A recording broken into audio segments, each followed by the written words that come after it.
Hi అండి, ఎలా ఉన్నారండి? బాగున్నారండి అందరూ? నేను కూడా బాగున్నానండి. ఈరోజు నేను తక్కువ స్పైసెస్తో సింపుల్ అండ్ టేస్టీ బిర్యానీ చేస్తున్నాను.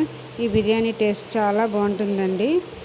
ఈ బిర్యానీ కోసం ముందుగా స్టవ్ ఆన్ చేసుకొని ఒక పాత్రను పెట్టుకొని 3 టేబుల్ స్పూన్స్ ఆయిల్ వేసుకొని ఆయిల్ కొంచెం లైట్గా వేడైన తర్వాత బిర్యానీ హోల్ స్పైసెస్ వేసుకోవాలి. ఇందులోని లవంగాలు 4, బిర్యానీ పువ్వు కొద్దిగా, స్టార్ పువ్వు కొద్దిగా, 2 యాలకులు, 1 ఇంచు దాల్చిన చెక్క, కొద్దిగా సాజీరా, 3 నుంచి 4 బిర్యానీ ఆకులు వేసి లైట్గా ఫ్రై చేసుకొని ఇందులో 5 నుంచి 6 పచ్చిమిరపకాయలు వేసుకొని లైట్గా ఫ్రై చేసుకోవాలి. ఇలా ఫ్రై అయిన పచ్చిమిర్చిలో 2 ఉల్లిపాయల్ని స్లైసెస్గా చేసి వేసుకొని గోల్డెన్ బ్రౌన్ కలర్లోకి వచ్చేంత వరకు ఫ్రై చేసుకోవాలి. ఇలా ఆనియన్స్ గోల్డెన్ బ్రౌన్ కలర్లోకి వచ్చిన తర్వాత 1 టీ స్పూన్ అల్లం వెల్లుల్లి పేస్ట్ వేసుకొని లో ఫ్లేమ్లో 2 మినిట్స్ పచ్చివాసన పోయేదాకా ఫ్రై చేసుకోవాలి. ఈ విధంగా అల్లం వెల్లుల్లి పేస్ట్ ఫ్రై చేసుకున్న తర్వాత కొద్దిగా పచ్చి బఠానీ వేసుకొని కాసేపు ఫ్రై చేసుకోవాలి. ఇందులోనే కొద్దిగా క్యారెట్ ముక్కలు కూడా వేసుకొని కాసేపు ఫ్రై చేసుకోవాలి. కొన్ని బంగాళదుంప ముక్కల్ని కూడా వేసుకొని మరి కాసేపు ఫ్రై చేసుకోవాలి.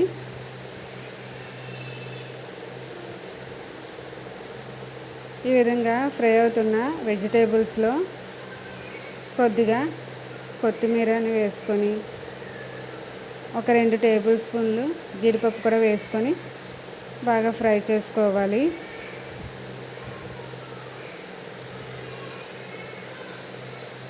ఈ విధంగా ఫ్రై అయిన వెజిటేబుల్స్లో 2 టమాటాలని చిన్న చిన్న ముక్కలుగా కట్ చేసి వేసుకున్నానండి. సారీ అండి, ఆ క్లిప్ మిస్ అయింది. ఈ టమాటాలని సాఫ్ట్గా కుక్ అయ్యేంత వరకు ఫ్రై చేసుకోవాలి. ఇప్పుడు ఇందులో ఈ గ్లాస్తో చూపించాను కదండి, ఈ గ్లాసు, ఆ గ్లాస్తో నేను 2 గ్లాసులు సోనా మసూరి రైస్ని 3 సార్లు వాటర్తో వాష్ చేసుకొని ఈ వెజిటేబుల్స్లో వేసుకున్నాను. మీరు ఈ రైస్ ప్లేస్లో బాస్మతి రైస్ అయినా వేసుకోవచ్చు.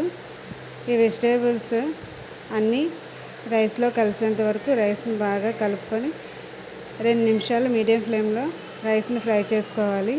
ఈ విధంగా రైస్ని ఫ్రై చేసుకోవడం వల్ల బిర్యానీ టేస్ట్ చాలా అంటే చాలా బాగా ఉంటుంది.